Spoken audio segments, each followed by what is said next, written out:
They say revenge is a dish best served cold, but I discovered something even better: living well while your ex-wife watches from the sidelines. When Isabel handed me divorce papers, she expected tears and begging. Instead, I smiled, said fine by me, and disappeared into the woods with a secret that would change everything. What she found when she tracked me down months later. Let's just say the cabin wasn't empty, and the woman sharing my table wasn't who anyone expected. My name is Lester Coleman. Folks call me Les. I'm 64 years old, and until 3 months ago, I thought I had my life figured out. Been married to Isabel for 41 years, raised 2 kids who turned out decent enough, and built a business that kept food on the table and a roof over our heads. Never was much for fancy things, but we had what we needed. That Tuesday morning started like any other. I was sitting at our old oak kitchen table, the same one we bought at yard sale back when Clinton was president, drinking my black coffee and reading the sports section. Isabel walked in wearing that blue cardigan I'd bought her last Christmas, the one she said made her look frumpy. She poured herself tea, which should have been my first clue since she'd been a coffee drinker for decades. She sat down across from me, folded her hands like she was about to pray, and looked me dead in the eye. Les, Isabel said, her voice steady as a surgeon's hand, I'm done. I want a divorce. Now, I've been around long enough to know when someone's rehearsed their lines. This wasn't a spur-of-the-moment decision. This was calculated, planned, probably discussed with her book club friends over wine and cheese. I set down my newspaper, took a long sip of coffee, and nodded. Fine by me, I said. The look on her face was worth $1 million. She'd come armed for war, ready for tears and pleading and maybe some good old-fashioned begging. Instead, I gave her the same response I'd give if she'd asked me to pick up milk on the way home. Isabel blinked hard, like someone had just switched on a bright light in a dark room. She reached into her purse and pulled out a manila envelope, thick with papers. I've had everything prepared, she said, sliding it across the table. The division of assets, the house, your business accounts. I think you'll find it fair. I picked up the envelope, hefted its weight, and set it back down without opening it. I'm sure you do, I said. Always were good with numbers. She stood up then, smoothing down her skirt like she was heading to a job interview instead of ending a marriage. That's it, Isabel asked. No questions, no fight. I stood too, rinsed my coffee mug in the sink, and dried it with the dish towel hanging on the oven handle. What's to fight about, Izzy? You made your choice. I'm just respecting it. The way her mouth opened and closed reminded me of a fish gasping for air. She'd expected drama, needed it maybe, to justify what she was about to do. Instead, I gave her exactly what she'd asked for: freedom. 3 hours after Isabel walked out that morning, I was still sitting at the kitchen table, staring at that envelope like it might grow legs and walk away. The coffee had gone cold, but I didn't bother making a fresh pot. Seemed pointless to start new routines when everything else was ending. Around noon, my phone started buzzing. First it was Brianna, my daughter. Dad, Mom called me, Brianna said without even saying hello. She told me what happened. Are you okay? I could hear the kids in the background, my grandkids, 7 and 9 years old, arguing over something trivial the way kids do. I'm fine, sweetheart, I told her. Just working through some paperwork. Dad, you don't have to pretend with me. This is huge. 38 years of marriage doesn't just end over breakfast. She was right, of course. But what was I supposed to tell her? That I'd seen this coming for months? That her mother had been pulling away bit by bit, like someone slowly backing out of parking space? Sometimes things run their course, Brie. Like an old engine that's finally worn out. 20 minutes later, Cody called. My son, 38 years old, and still thinks he can fix everything with the right words. Pop, what the hell happened? Cody asked. Mom's at my house crying into a box of tissues, saying you didn't even fight for the marriage. I walked out to the garage, where my old Chevy pickup sat waiting for its next oil change. 40 years I've been working on engines, and they made sense. You could diagnose problems, replace worn parts, get things running smooth again. Marriages weren't so simple. Your mother made her choice, son. Wasn't my place to argue with it. But Dad, don't you care? Don't you want to try counseling or something? I ran my hand along the truck's fender, feeling the small dents and scratches that told stories of 4 decades of honest work. Cody, when a foundation shifts, you can shore it up temporarily, but eventually the whole structure's compromised. Your mother and I, We've been on shaky ground for years. There was silence on the other end. My boy was a software engineer, dealt in logic and code. This kind of human messiness didn't compute for him. I just don't understand how you can be so calm about this, Cody said finally. Because fighting won't change anything. And dignity matters more than drama. After I hung up, I opened that envelope. Isabel had been thorough. I'll give her that. She'd calculated everything down to the last dollar. The house would be sold. Proceeds split 50-50. My business accounts, my tools, even my fishing gear, all itemized like a warehouse inventory. But there was something she'd missed, something that made me smile for the first time that day. Buried in all those legal papers was a clause about undisclosed assets. Isabel had always handled our finances, managed our investments, balanced the checkbooks. What she didn't know was that I'd been quietly setting aside money for years, just in case. The next morning, I did something I hadn't done in 20 years. I called in sick to my own business. Well, not exactly sick, but I told Bobby Hutchins, my shop foreman, that he was running things for the day. Bobby had been with me for 15 years, knew every bolt and gasket in that place better than some men know their own wives. You feeling all right, Les? Bobby asked. You sound different. Just need to take care of some personal business, I told him. Think you can handle Mrs. Patterson's transmission without burning the place down? Bobby laughed. I'll try to keep the explosions to a minimum. After hanging up, I walked through the house one more time. Isabel had been thorough in her planning. She'd already moved most of her personal things to her sister's place over the past few weeks. I just hadn't been paying attention. The closet was half empty. The bathroom counter-cleared of her perfume bottles and face creams. I loaded my pickup with everything that mattered to me. My toolbox, a duffel bag with clothes, my fishing gear, and a cardboard box with photos of the kids and my late father. The rest of it, the furniture, the decorative nonsense, the kitchen gadgets we never used, none of it meant anything without her there to fuss over it. My first stop was the bank. I'd been thinking about that hidden account all night, the one Isabel didn't know about. Turned out old Earl Simmons, who'd taught me the auto repair business 40 years ago, had given me more than just trade skills. He taught me that a man should always have walking around money, funds that nobody else knew about, not even family. Just in case life throws you a curveball, Earl used to say. And trust me, boy, life's got a wicked fastball, and no qualms about hitting you right between the eyes. The balance in that account was enough to start over somewhere else. Not rich man money, but enough for a down payment on a small place and living expenses for a couple years. I'd been adding to it slowly, $20 or $30 at a time from cash jobs at the shop. My next stop was Riverside Realty. I'd seen the for sale signs around town for months, but one particular property had caught my eye, a small cabin about 15 miles outside town, right on Miller's Creek. The listing said it needed work, which was fine by me. I'd spent my whole life fixing things that other people had given up on. Jennifer Walsh, the real estate agent, was surprised to see me. Les Coleman, Jennifer said, shaking my hand. Haven't seen you since you fixed my husband's truck last spring. What brings you in? Looking to buy that cabin on Miller's Creek. The one that's been sitting empty for 6 months. Her eyebrows went up. That's quite a change from your place in town. Everything okay with you and Isabel?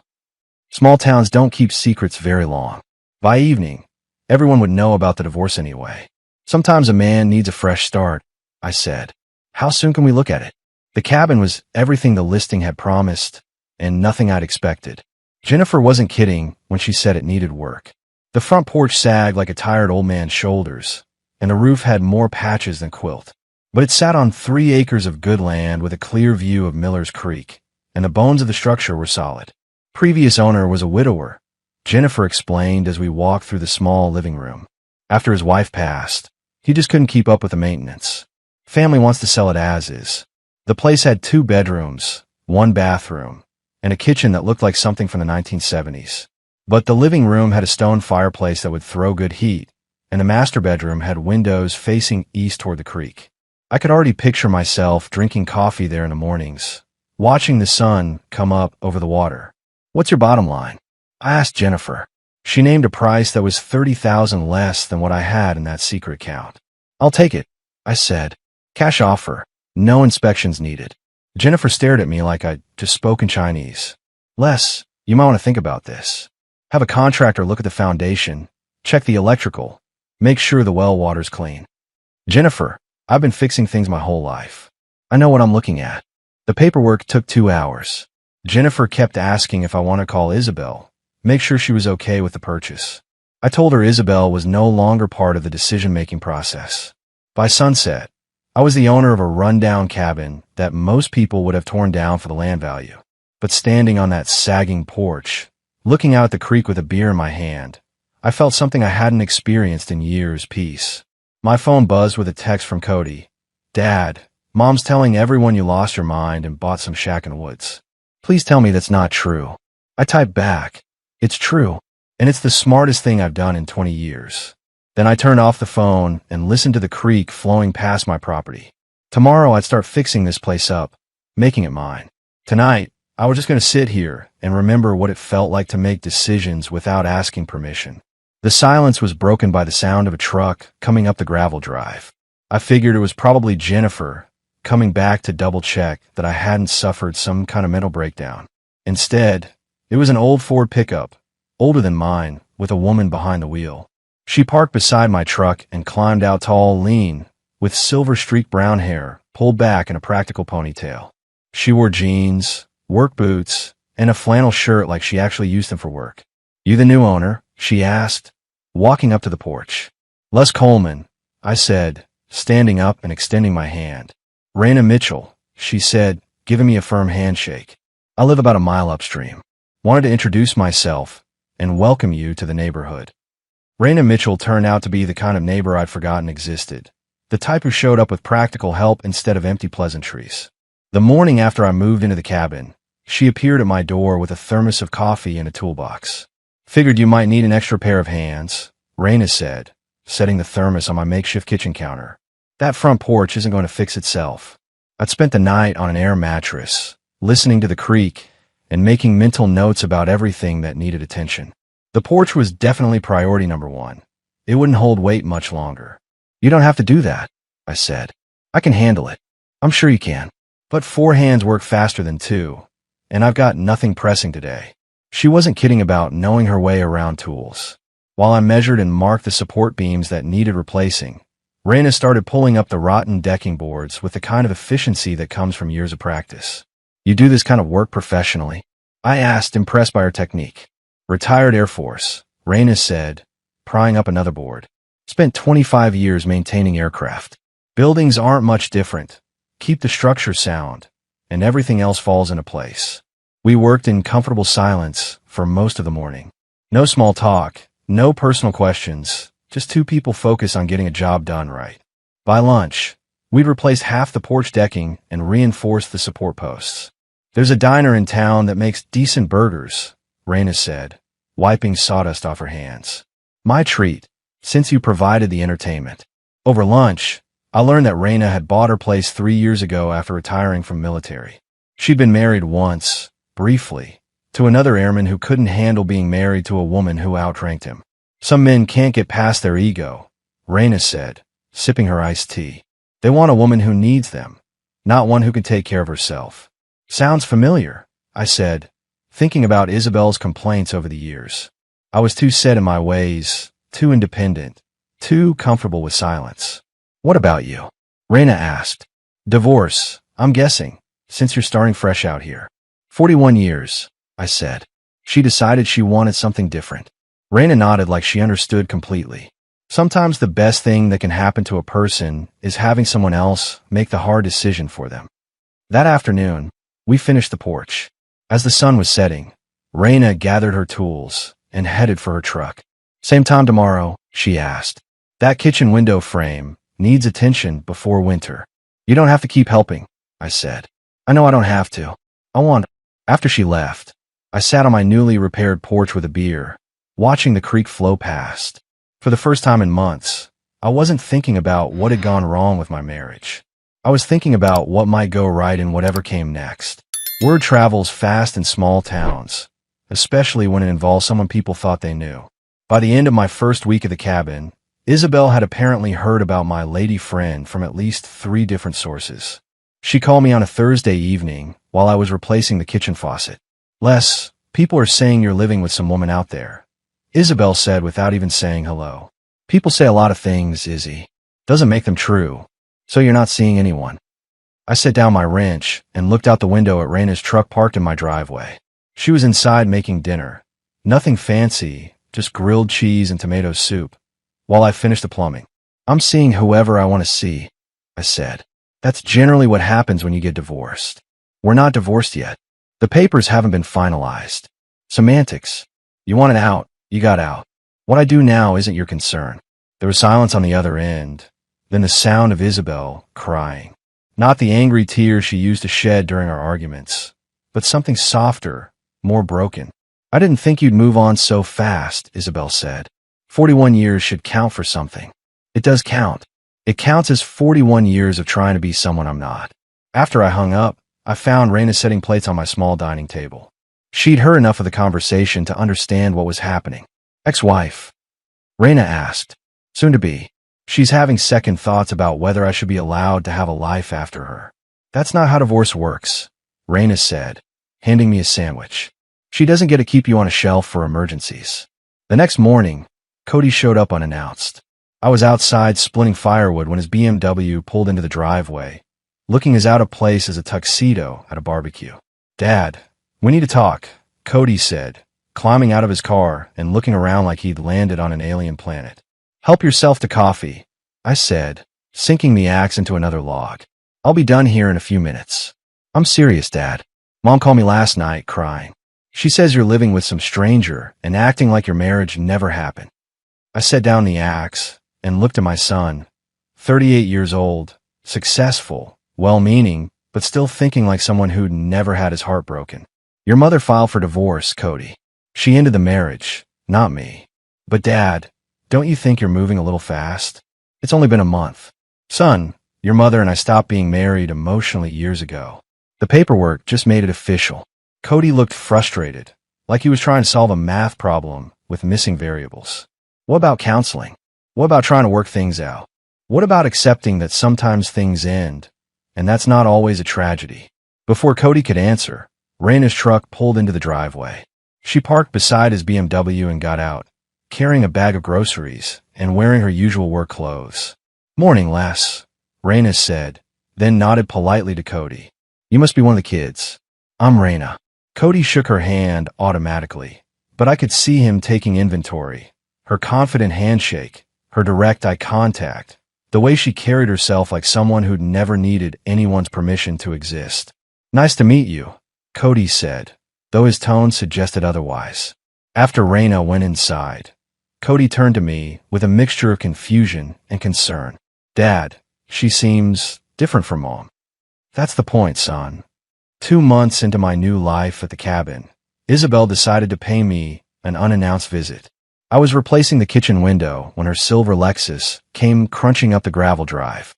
Through the new glass, I watched her park and sit in the car for a full minute, probably working up the nerve to knock. Raina was at the stove, making her famous chili for dinner. We'd fallen into an easy routine. She'd come over after a morning run. We'd work on whatever project needed attention, and she'd usually stay for dinner. Nothing had been officially discussed, but her overnight bag had been showing up more frequently. Expecting company? Raina asked, glancing out the window. Ex-wife, I said, setting down my tools. This should be interesting. Isabel finally got out of the car, wearing a blue dress I bought her for our anniversary 3 years ago. She walked to the front door like she was approaching a firing squad. I opened the door before she could knock. Isabel, I said, didn't know you were coming by. I tried calling, she said, not quite meeting my eyes. You didn't answer. Been busy. What can I do for you? She looked past me into the cabin, taking in the renovated interior, the warm lighting, the smell of dinner cooking. Her gaze stopped on Raina, who was stirring the chili and pretending not to listen. Could we talk privately? Isabel asked. This is my home, I said. Raina's welcome to hear whatever you've got to say. Isabel's jaw tightened. Fine. I came to tell you that I've been thinking about our situation. Maybe we made a mistake. Maybe we should try counseling. I leaned against the doorframe, studying the woman I'd been married to for 41 years. She looked smaller somehow, less certain than the woman who'd handed me divorce papers 2 months ago. What changed your mind? I asked.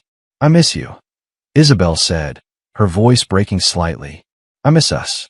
The house feels empty without you. The house felt empty with me too. That was the problem. Raina turned from the stove, wiping her hands on a dish towel. I'll give you two some privacy, she said, moving toward the door. Stay, I said, not taking my eyes off Isabel. This won't take long. Isabel's face flushed red. Les, I'm trying to save our marriage here. The least you could do is hear me out. I heard you out 2 months ago when you filed for divorce. You made your choice. People can change their minds. Some can. Some can't. Isabel looked around the cabin again, at the stone fireplace I'd repaired, the new kitchen counters I'd installed, the dining table where Raina had set 2 place settings for dinner. This isn't you, Les, Isabel said. Living in some shack in the woods, playing house with a stranger. This isn't who you are. You're right, I said. This is who I am, when nobody's telling me who I should be. Isabel started crying then, not the angry tears from our old arguments, but something desperate and broken. 41 years has to count for something, she said. It does count. It counts as 41 years of learning that we want different things. After Isabel left, I found Raina on the back deck, looking out at the creek. She'd heard everything, of course. You okay? I asked. Should I be worried? Raina asked. About her trying to win you back? I sat down beside her on the steps I'd built the week before. There's nothing to win back, I said. That man she was married to doesn't exist anymore. The chest pain started on a Tuesday morning while I was splitting firewood. At first, I thought it was just a pulled muscle. I wasn't 20 anymore, and swinging an axe for 2 hours straight was bound to catch up with me. But when the pain didn't ease up after lunch, and when I started feeling dizzy while fixing the cabin's gutters, I knew something was wrong. Raina found me sitting on the front steps, breathing hard and sweating despite the cool October air. What's wrong? She asked, dropping her toolbox and kneeling beside me. Probably nothing, I said. Just got winded. Les, you're gray as old concrete. We're going to the hospital. I wanted to argue, but the look in her eyes told me it wasn't up for debate. 25 years in the Air Force had taught her to recognize when someone was in real trouble. The emergency room doctor was younger than my son Cody, but he knew his business. After an EKG, blood work, and a chest x-ray, he sat down with a serious expression. Mr. Coleman, you've had what we call a minor cardiac event. Not a full heart attack, but your heart is definitely sending you a message. What kind of message? Raina asked. She'd insisted on staying with me through all the tests. The kind that says slow down before something worse happens, the doctor said. Your cholesterol is through the roof, your blood pressure is elevated, and there's evidence of arterial blockage. How long has it been since your last physical? I couldn't remember. Isabel used to nag me about doctor visits, but after she stopped caring about my health, I'd stopped thinking about it too. We need to run more tests, the doctor said. Stress test, echocardiogram, probably a cardiac catheterization. And you'll need to make some lifestyle changes immediately. They kept me overnight for observation. Raina stayed in the chair beside my bed, even though I told her she didn't have to. Where else would I be? She asked. The next morning, Cody and Brianna both showed up, looking worried and guilty. Apparently, Raina had called them after the doctor's initial diagnosis. Dad, why didn't you tell us you weren't feeling well? Brianna asked, taking my hand. Didn't want to worry anyone, I said. Besides, I feel fine now. You feel fine because you're on medication, Cody said. The doctor says you could have died if Raina hadn't brought you in. I looked at Raina, who was sitting quietly in the corner. She'd saved my life, probably, and all I'd been thinking about was how embarrassing it was to be seen as weak. Thank you, I said to her. Don't thank me yet, Raina said. Wait until you see what I'm going to put you through to keep you healthy. Later that afternoon, while Cody and Brianna were talking to the doctor about my discharge instructions, I asked Raina something that had been bothering me. Why are you here? I said, we've known each other 2 months. You don't owe me anything. Raina was quiet for a long moment, looking out the hospital window at the parking lot below. 28 years ago, I was married to a pilot named Jack Mitchell, she said. Good man, decorated veteran. Never met a problem he couldn't solve by himself. One day, he started having chest pains. Told me it was nothing, probably just stress from his deployment schedule. 3 weeks later, he had a massive heart attack in the cockpit of an F-16. Died instantly. She turned to look at me, her eyes fierce and determined. I'm here because I'm not going through that again. Not if I can help it. Recovery from a heart scare changes a man's priorities real quick. The cardiologist put me on a strict regimen. Medication twice daily, low-sodium diet, 30 minutes of walking every morning, and stress reduction techniques that sounded like something Isabel would have suggested years ago. Raina took charge of my recovery, like a drill sergeant with a medical degree. She threw out every processed food in my kitchen, stocked the refrigerator with vegetables I couldn't pronounce, and bought a blood pressure monitor that she used on me twice daily. "This isn't negotiable," she said when I complained about the bland chicken breast she prepared for dinner. "You want to live long enough to enjoy this place. You eat what's good for you."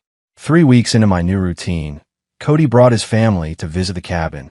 My grandkids, Emma and Jake, ran around the property like puppies let off a leash, fishing in the creek and building forts in the woods. Watching them explore, I realized this was what I'd been missing all those years in town: space to breathe, room to think, permission to just exist. "Dad, you look better than you have in years," Brianna said, helping Raina prepare lunch. "I was worried when Mom told us about the divorce, but this place suits you. Your father's always been happiest when he's working with his hands," Raina said, seasoning the grilled fish we'd caught that morning. "He just needed room to remember who he is." That evening, after the family had gone home, I sat on the deck with Raina, watching the creek flow past our property. Yes, our property. Somewhere between the heart attack and the recovery, she'd stopped going home to her place upstream. "Raina," I said, "I need to tell you something." She looked at me with concern.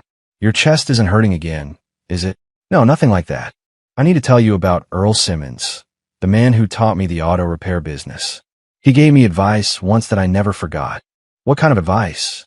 "He said a man should always have walking around money, but more importantly, he should know when he's found something worth staying for."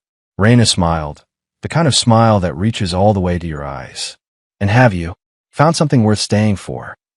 I took her hand, feeling the calluses from years of honest work, the strength that had probably saved my life.